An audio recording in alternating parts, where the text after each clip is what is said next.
Everybody, Chris Sawyer here. The VARIETAL Show is back. Let me just say one thing right now. I am in Lodi, California. Lodi, California. You might have heard the Creedence Clearwater song. I don't know what they're talking about because Lodi to me means wine. And I'm here with two of my greatest friends that are part of why I say that. And this is one of the things that is wonderful about this area. California is amazing. Let's admit it. We grow grapes here, and they're amazing. The heritage of growing grapes has a lot to do with Lodi, California. And I'm here with two people that are very special to me. I'm going to introduce the first one, Mark Chandler, first, because Mark Chandler has been, I call him the mayor emeritus, because he has been the mayor here how many times? Three times. He's the mayor emeritus, so it doesn't even matter if he's not the mayor, he's the mayor emeritus. But we're here to actually celebrate this man right here, Randy Caparoso. If you guys have ever read the Somm Journal at any point, you probably read an article by Randy Caparoso. And to be really honest, Randy is a very, very dear friend of mine. He's kind of stepping down. I don't want to say he's retiring because it's kind of impossible when you love wine to retire from wine. But he's going to start taking pictures. He's really more into photography, and he's going to do what he's going to do. But I just want to talk a little bit with Randy because I respect this guy so much. He's done a lot for me. He's done a lot for Mark. He's done a lot for Lodi in general and about making this area what it is today. And Randy, it's great to have you here. And we're here, just by the way, we are here at basically the Lodi Wine Commission party for Randy. So I wanted Randy to stick around a little bit longer so we could really get some Randy moments. It's a good moment to be with you, Randy. Randy, tell everyone just in a couple words here. Obviously, let me just kind of introduce him in a different way. Randy, how he and I met, he was a star sommelier in Hawaii. And this is like a Roy's Restaurants. If you guys have ever been to Roy's, this is the man that was doing the wines for these restaurants. And it was after that he really got on with Somm Journal, an amazing publication that I've written for many times, and Randy writes for basically every time. Meredith May eventually purchased that. It was actually based in Colorado originally, and that's how I met Randy, is when it was based in Colorado. And it was such an interesting thing watching Randy actually mature and kind of be the guide, the tour guide for these amazing epic tours that we did of Monterey County and Sonoma County and Santa Barbara County and other places like that. And then he ends up here in Lodi. Why is that? I don't know. I think we're going to find out right now. Randy, welcome. Hey, everyone. So tell us a little bit about, we don't need to go into your whole life about how you became great, because he is great. But tell us a little bit about the trip between you and Mark and this relationship that brought you here originally.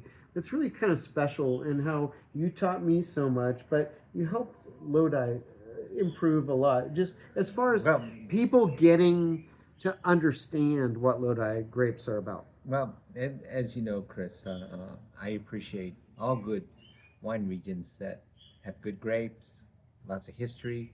When I was in the restaurant business, I considered my wine list, for instance, to be global. And so they weren't only about Bordeaux, Burgundy. They were also about, country wines from France or Spain. And it was thanks to Mark, who I met through LA County Fair, that I first came to Lodi in 2002. And as I like to tell a lot of people, that when I first saw, particularly just the environment where these old wines are growing, I actually thought of Southwest France, and where you see a lot of old vineyards that are very, very healthy grapevines and making incredible wines, even if underrated. A lot of people think France is all about Bordeaux and Burgundy and Champagne, but it isn't. I love those other regions, as in Provence or in The Rhone, Savoie and the Savoie, Rhone. exactly. Well, the Rhone is now kind of hoity-toity, but I thought of Lodi as being kind of like Southwest France, definitely underrated, but incredible grapes and incredible wines. And so that was thanks to Mark that I first came out here in 2002, and eventually he got me to come over and work with the Lodi Wine Grape Commission when Mark was still the executive director for the first 20 years of the Wine Grape Commission's existence. And so he got me to come out in 2010, and I've actually been out here now for 15 years, writing and trying to define the region as I saw fit, because Mark wanted me to inject my vision of the region. And I think we did a good job, and we're here today because really my last day working with the Wine Grape Commission was at the end of June. And so now we're just celebrating perhaps a new phase in my life. As you mentioned, I'll probably go into photography, because I've had many careers now. I had a restaurant career. I had a career actually as a wine label proprietor of my own brands. And then I had a career as a restaurant consultant, and then a career as a wine journalist, and now I'm going to embark on a career, perhaps of, with a goal of getting every household in America to have a photo of a Lodi vineyard or old vines in every room of their home. Awesome. Yeah. Nothing more to ask, of all of you out there that are watching this, is just to get a picture that he will eventually produce. It's not much to ask. No, I mean, Randy, what you did for me and just leading these amazing tours that we did, sommeliers, 30 plus sommeliers at a time going through these regions. I think we've done as many as 45. I know. In West Sonoma Coast. Well, West Sonoma Coast, there were 3 buses, and it depends on which bus you were on. I was on the party bus, and it actually did have the pole in the back for the dancer. Let's not go there. It was interesting coming down that hard hill from Cazadero down that night after having telling people that they could have beer after having food and going down a road that they don't know how it goes down a hill. There were a lot of stops. As you know, I love organizing those things because I always wanted sommeliers from across the country to be able to experience California wine regions.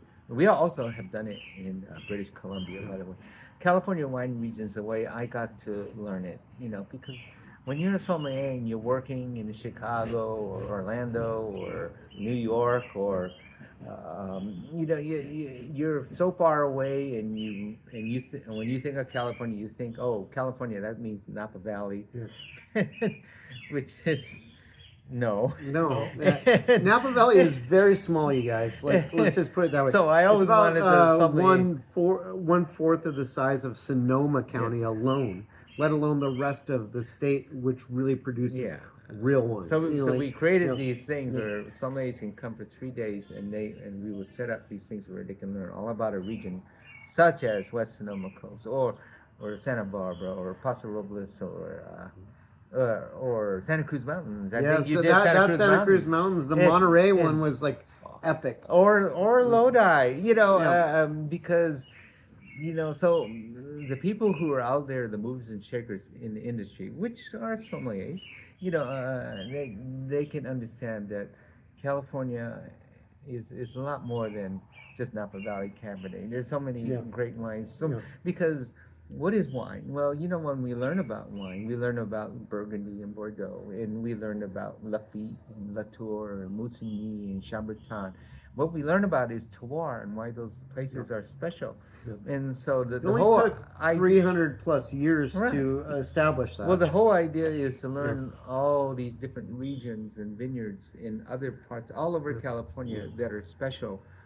Just like how you learn about France. And then so that was the whole idea. And I always thought Lodi was special, because here we have a wine, for instance, here The Bechtold Vineyard. from Birichino. That's the producer, but the important part, it's made from this vineyard called Bechtold. It's a Sanso, which makes a beautiful wine, totally underrated. But this vineyard was planted in 1886. Yeah, it's And the oldest. still- It's the oldest planting of Cinsault in the world. It's ridiculous, and it's here in it's a- Lodi. And the reason why it's been around for over 130 years is the vines are very healthy. Yep. Because the environment is healthy. This is a great wine region. Roots are deep. The roots are very deep, and it's very productive vineyard, and it makes this gorgeous wine. It's like to me, this is like a Musigny. In fact, theoretically, it should sell like a Musigny for $250 a bottle, because those vines Musigny are so is old and rare. a sub-region of Burgundy, if you don't know that. But it is like magic. Yeah. So it's magic, and this wine is magic. Yeah. And so Agreed.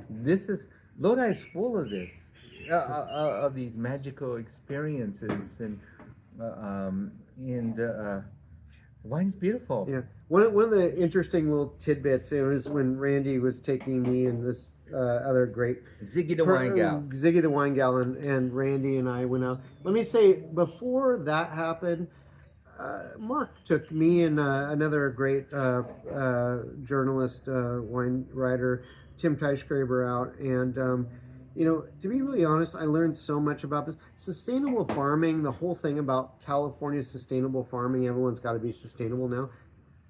It started here in Lodi. It's actually because of Mark and actually another person that Steve Mathiasen, like a lot of people might know him from Napa Valley. Guess where he learned how to grow grapes in a different fashion is because of what he did here in Lodi after coming from Canada, right? Wasn't he?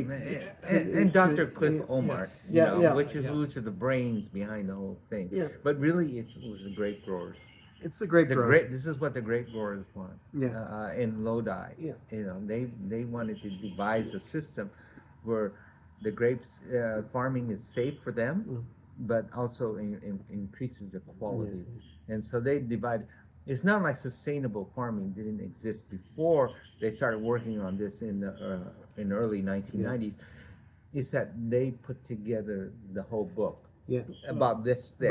But not these farmers live on these properties, and why are we using chemicals? Like this is a thing that they did as a community to come together to get away from that and to actually really establish getting away from pesticides, herbicides, fungicides, all these kinds of things as a community. And because they could do it, there's warmth here during the day, and there's these cool breezes that come through. The birds are not included that you're hearing in the back. They just kind of come just on the side. But look, one thing too that I wanted to bring up, just because of this vineyard and why old vines matter. This, in between the time this was planted, back in the 1886 and now, this has been the watermelon capital of the world at one point. And you know what? If you go into younger vineyards, like 50-year-old vineyards, you will still see some old budding like watermelons that just want to. Volunteer watermelons that want to get out. Wild watermelons. They just want to get out. They're still there. They've been dormant for 35 years and they want out. But this vineyard, it never had them because actually it does. It pops up because this of was the planted spread of in a watermelon field. Okay. You find out things every day when you listen to this. I could provide a little context about how the sustainable movement got going in Lodi. Because when I came to Lodi in 1991 to run the September of 1991 to run the Lodi Wine Grape Commission, which had just recently been established. It's paid for by the growers to help pay for research and education and marketing and promotion. I got a call from one of the growers who said, we need in those days it was known as integrated pest management, but they wanted a new iteration of it. And the genesis of it is that many of these families have been farming in Lodi for 5 and 6 generations. Yeah. And we had lots of meetings with our growers to say, we think this is the way to go. Since the 1800s. And you would interview, this is, there was some controversy because there's a lot of, whatever they call standard farming had, over the last, since World War II, people had gotten away from sustainable farming. But you would ask some of the old guys, why would you buy into a program like this? And there's some guy that's in his, tractor jacket says, you see that little girl over there? That's my granddaughter. I want her to inherit this ground in better shape than how I got it. And that's the value in Lodi. That's the way people think. They think generationally. Yeah. So we were the first that's pretty people awesome. to put together the Lodi Wine Growers Workbook. The statewide program is based on our program. It's true. And 100%. and it's just been, and also from a commercial point of view, I could see the way the winds were blowing. Not only is it an environmental message, it's a marketing message. Yeah. And everybody's gotten on board since.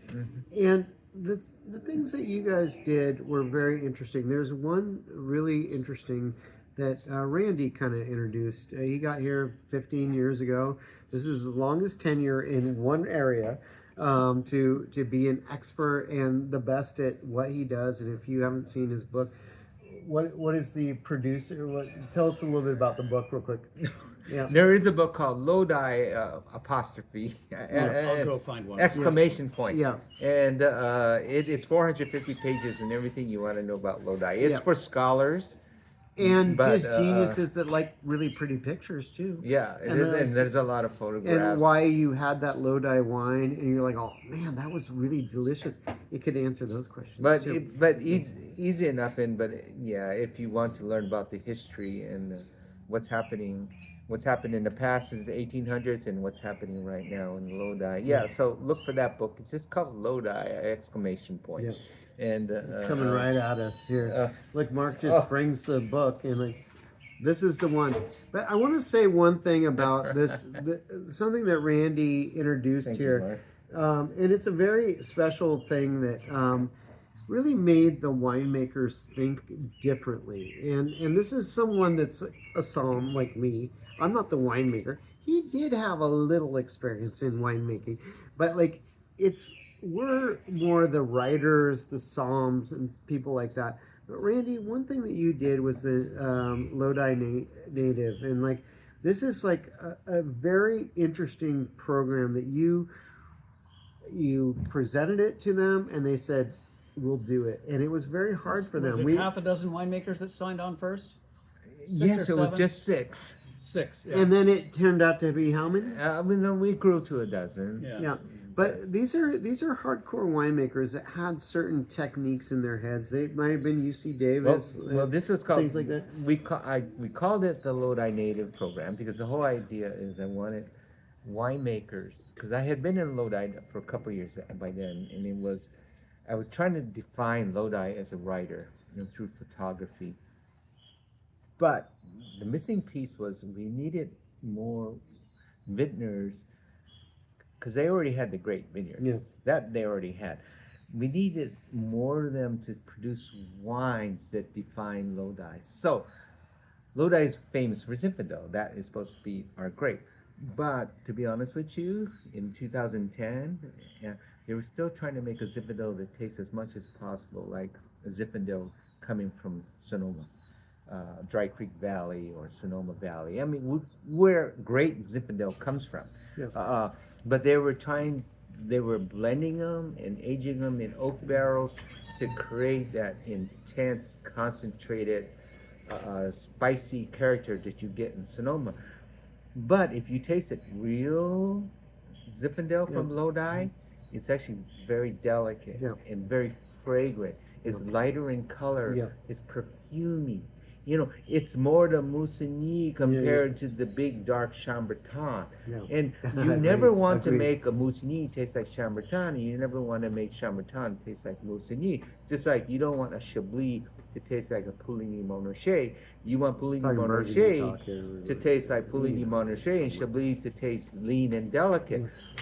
This is what we needed. And so I had to convince, which wasn't that difficult, some winemakers here to take very old vineyards, at least 50 years old, and produce wines that taste as much as possible like it comes from Lodi, not from anywhere else, not from Napa, not from Sonoma, not from Mendocino, But from Lodi, to do that, you had to do native yeast ferments. You had to do no new oak aging. You had to use no additives, no enzymes. You had to do all the steps that it takes to make a pure terroir focused wine. And I'm glad you brought it up because I believe not only did the Lodi Native program change the face of Lodi just for Zinfandel, but also for all wines. People started looking at it and said, why don't we start making Cabernet and Chardonnay and Vermentino and Albarino and Assyrtiko and all these other grapes that we can grow in Lodi and make it those two, like they can only come from Lodi, just like this Chablis can only come from Chablis, can't come from anywhere else. To me, that's what helped define the region, and I'm proud that the region did move in that direction. And since then, we've been able to attract a lot of other winemakers from outside the region, like Tegan Passalacqua, or Greg La Follette, or Craig Harmeyer, all coming over and making terroir-focused wines from these terrific vineyards, planted from anything from Zinfandel and Carignan over 100 years old to newer plantings of all those other varieties, and all these Chenin kinds of Blanc things. and Harmeyer is like Chenin Blanc is like some of the best in America. It doesn't have to be from old vines, but because as you know, if it's grown in, anytime you have a grape grown in a region, you can try to take that grape and turn it into something else. But if you're true to the terroir by applying minimal applications in the way you grow it and the way you produce it in a winery, that's how you define a region. And so I'm proud of the work that's been done and that I've been part of it. And so that's why people now understand Lodi more, and it's more on their lips. It's because they can finally taste a wine that actually comes from Lodi. And diversity is really important here. So Napa Valley is known for Cab. Like, Pinot Noir in Sonoma County is the #1 grape planted, but it's not just about that. We have Cab, we have everything, and all of these other things. Here, you know what really kind of blew me away was the success of Spanish grape varieties and the Bocage, Tempranillo, Graciano, and like how you can do so many different Fiano, now we're talking about Italian varieties that can work here too that we haven't really seen enough of. In what can California do? The thing is that I always it always doesn't irk me, but remember, Italy was not a country until really World War II times, and then all this stuff. It was provinces and all these kinds of things. So people didn't really clip all the vines and come over here when they came at the beginning of that whole century. They didn't come here with a bunch of vines I'm gonna go plant this. They came here and they were like, oh, Zinfandel is cool. Let's just plant it. This is cool. This is good. It works. I got it. It already worked here, so we're just going to do this.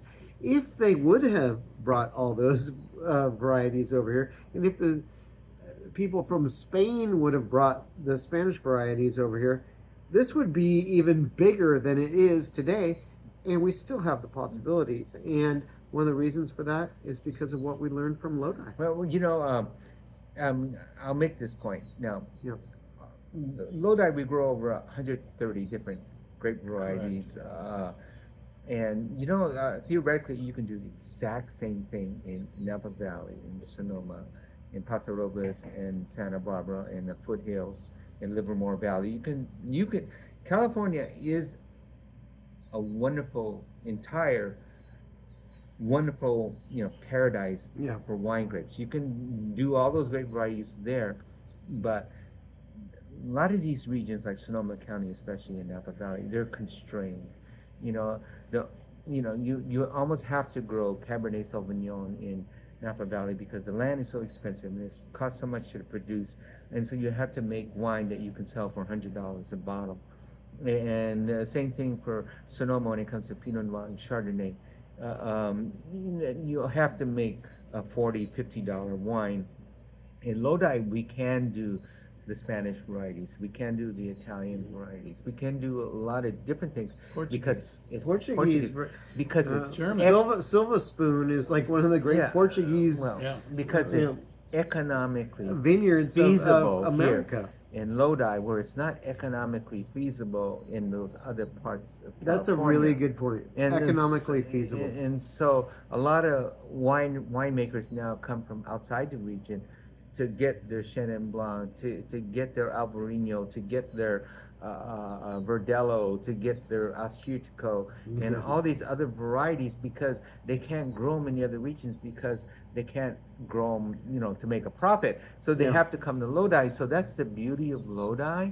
This is the farming region, and we can provide that access, because like I said, you can do it in other parts of California, but it's something you can actually do in Lodi, and so I hope people can appreciate that more. And because Lodi is not just about Zinfandel, it's about all these other varieties, and like most places, you're talking about 100-year-old grapevine, you're talking about Zinfandel, but in Lodi we have Sensol, we have Carignan.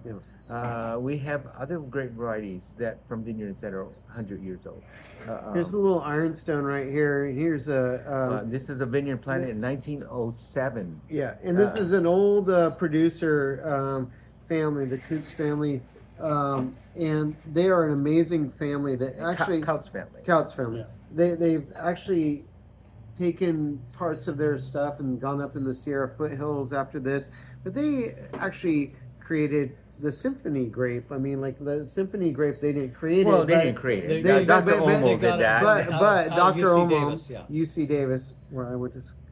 But that's probably their best-selling white wine. That's But for sure. it is like one of the most interesting grape varieties out there. If you just like something a little bit sweet, a little off sweet, that's like so Americana. Like you cannot ever doubt that Symphony is not as Americana as you can get. It's not really that sweet. They just make it slightly sweet, and it's Refreshing. very It's fragrant just and light. delicious in the afternoons. I'll tell you. Yeah, so that's Ironstone Symphony. This is a reserve Zinfandel from them, which is amazing too, and the it's from Roos Vineyard, it's from the Roos Vineyard, Lodi, and it's just this is the kind of family heritage here about great farmers really doing this. We just had the Moore Fry Vineyard. Mark and I, Mark's the head of the Cal State Fair wine judging competition. The head judge. He's the big hoo-ha for the oldest wine competition in the United States. When does it date? 1854. 1854 is when we judge. We judge this competition, and it's 1854 is when it started. There's some Nubians and stuff, but like there's nothing like the state fair. And when we taste these things, and when a vineyard designate from one of these ones from Lodi comes in, there's no cheating or anything. It's just a bunch of It's a blind tasting. There's a bunch of good people that know it. But we give Saint Amant a lot of credit. This is that brand, Saint Amant, and this brand has done a lot for all of us. Because they also are one of those brands that they might not own these vineyards, but they've created amazing relationships with these owners that do have these vineyards. And that's the other thing about it. Having people that are based here in Lodi have relationships with these people. It's a smaller thing than you think, and that's why being here at Randy's, I would say going away party, but he's not going anywhere.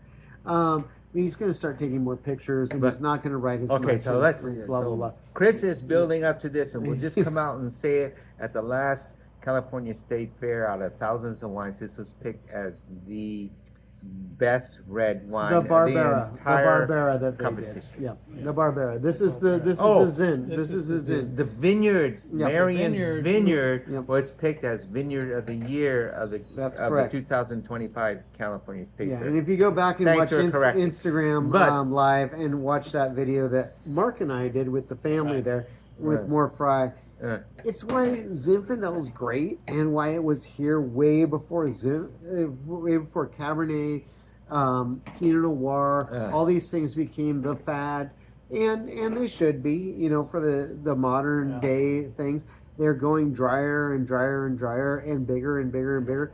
And I think that actually at one point there it was going too big, and they've settled down. And I think that people like Tegan Pasalacqua that you mentioned earlier, people like that are like understanding acid, and like how you don't have to pick the clusters to be completely ripe. Sometimes like the top of the clusters of Zinfandel is completely ripe at the top, but at the bottom it might still be kind of green. And you know what? That's free acid. And you know what?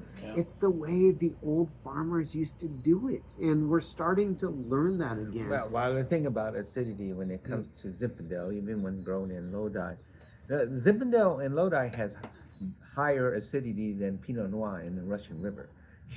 It's a high acid grape. And when the people, and this is when they teach blind tastings to sommeliers, and they always teach that. You know, how can you tell the difference between Pinot Noir and Zinfandel? Well, the Zinfandels have better acidity. Right. That's interesting. And so that so wasn't the way it was 20 years ago, you guys. No, and 20 years ago they were picking Porty. them over They were porty and sweet. So, but that's not how it's changed. They're 100%. making them now. So Turley and Sandlands or Saint Amant. They're Morgan making Twain Peterson, Bedrocks, they're making all these the people. real styles now, which is very, like I said, if it comes from Lodi, it's going to be very delicate, more restrained, very fragrant, and it's going to have good acid, and it's going to live forever. And this is why people like Tegan Pasalacqua bought property here and they live here in Lodi now. Exactly. Because it's to him, also, this is the place to live. And also about preserving these vines. Like, listen, these old vines are gnarly vines, and they outlive us if they're grown in the right area. And obviously, Sonoma and Napa taught us a lot of things about that. On the same time they were doing that, the same thing was happening here in Lodi, and we just kind of forget about that sometimes. And this is the reason that I know a lot about that, is because of these two people, these two individuals. And I give Randy a lot of credit, and for all those people that have ever been on one of the Somm tours with Randy, it's amazing experiences that we all had together in these different regions of California. But when he moved here, that made me so happy that he chose an area that's still on its way up, even though it's super duper old. And that's the most amazing thing about it, is it's like you can't stop it. Like, these vines want to give you great fruit. It's getting the right people, the right farmers to be there. They're understanding what the grapes can give them, actually, what the vines can give as them. Mark mentioned, these farmers have been here for over 100 years. Well, I know, but it's acknowledging these people that grow these grapes, and these farmers, and especially that Moore Fry vineyard. I mean, and Jesse's Grove. I mean, our great friend, Greg Burns is inside right now with this Cinso that owns this Cinso vineyard. He wants to have us go out and taste some beers and some Mexican food with him. Go figure, that's Lodi too.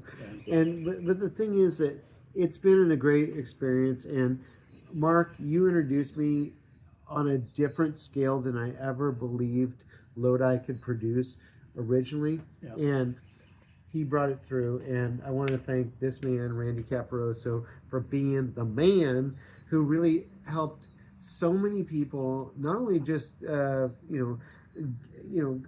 regular consumers, but like also the sommeliers and the people that are big in the industry, to really understand this area even better. And that's Randy Caparoso, who's really helped it. And you were very smart for hiring him, Mark. And well, my whole goal was to get to the gatekeepers, and I got to a lot of gatekeepers through the Society of Wine Educators and sommeliers and all that. And I knew that Randy had access to gatekeepers that could help us tell our story and get more consumers interested in wines from Lodi. It's a fascinating thing. Lodi's fascinating. The only way you're going to find out more about it is just to come here and to taste these wines and go like, damn, those are really delicious. they're also not the same price as other places. No, They're I actually know like it's ridiculous. you can buy cases of these things and go like, oh my god, and tell the story that you just heard about what we just said, and about how it drives it home. There's so many different varieties that are growing here. It is California's like. I don't want to call it the banana belt of California, but it is one of those places that it's like Mediterranean in so many ways. It has all of Europe involved in it. Yeah. That Yeah, we even grow over 50 German grape varieties here. Yeah, It's so No, totally I stupid. think what people And really need Austrian. to understand is that geographically, Lodi is in the Great Central Valley, Yeah. but climatically, it's actually in the San Francisco Bay Area. Yeah. Because Right. every night you get the breeze in. If it's 95 in Yeah. the daytime, it'll be about 55 or 60 overnight because Yeah. we get this beautiful breeze off the San Francisco, San Pablo Bay. And people really need to understand that it's totally different from 10 miles or 25 miles north or south of Lodi. So that's why we're able to do this wonderful grape growing, beautiful soils, wonderful growers, Yeah. not too hot, not too cold. Yeah. We can grow anything here. Yeah, these vines have inspired all of us. I mean, in California, they've shown what California can do, but it takes people to be the ones that inspire the farmers to plant some new things, and for people like Bokish to come in here with a bunch of varieties, the Spanish grape varieties to come in here. Not to so going beyond Zinfandel and Petit Syrah and these kinds of things that we've known. The Rhones here are very good. Acquiesce, I mean, like it's as good as you get. Like we have wonderful Cabernet Yeah. Sauvignon here. We have Yeah. wonderful Sauvignon Blanc. Yeah. So Yeah, so if you do come out, go to wineries like St. Yeah. Amant or the Yeah. Mentler family who do Cabernet, Acquiesce who do Rhone white varieties. Michael And- David for oh, all those things. Well, And then Michael David does the whole mix, but if you yeah, do, they do a lot come, more than Zin. But if you do come out, maybe make the first stop at the Lodi Wine and Visitor Center, Exactly. and that's That's where we're at operated right by now. the Lodi Wine Grape Commission, the growers themselves. So it's a great introduction to. They have a great staff that it can introduce you to the largest this collection of Lodi wines anywhere. incredible variety of the highest quality Lodi wines, and from there, from the Lodi Wine and Visitor Center, go out to the individual wineries, because we're not a big winery region. There's only really about 40, 50 wineries you can actually visit. So we're not Napa or Sonoma or even Paso Robles. Fewer wineries. But you can get the whole range at the Lodi Wine and Visitor And a Center. very authentic experience because often it's a family member pouring the wine for you who helped grow Exactly. the grapes and make the wine. Ex- Very authentic. Exactly, because it's still that kind of thing where you're not getting an hourly employee pouring wine and being bored to tears and looking at her phone. And here, and you most certainly are not going to be paying a $150 tasting fee. If you pay a fee at all, it's going to be in the $10 range still. And so Lodi is still probably the best place to visit. You can taste the highest quality wine for, you're almost back in California 20, 30 years ago. Absolutely. Don't you think so? Absolutely. Yeah. That's a really good point, and I want to say thank you once again, Randy, for being you and being doing so much Thank that you. you've done Killing it. for the industry in general. Like it's a big deal, and I came all the way to Lodi because, and you might notice our shirts are kind of semi-matching. He did come from Hawaii and like all this stuff, but like let's not even go there. But I do care about this man, and it's been a complete privilege to not only have the great spectrum of California that we've explored together, him and I, but and especially with Somm Journal and the great publications that he and I have written for, but it's about really coming to a place where he feels at home, and that's a wonderful thing, and when I knew he was retiring, whatever. I came right here because you know what? I love Lodi, and it doesn't take much to bend my arm to come here, especially for him. So, cheers, Awesome. you guys. Cheers, and I hope you guys thanks once again for watching. This is a special one. You never get to do one of these kinds of the varietal shows where you get to talk about so many varietals and so many things about the history of California in an area that actually made California what it is today. So don't forget, Lodi Wines, they're awesome, and these are the two guys that helped me understand that, and hope you guys just learned a lot about this. Cheers! Woo!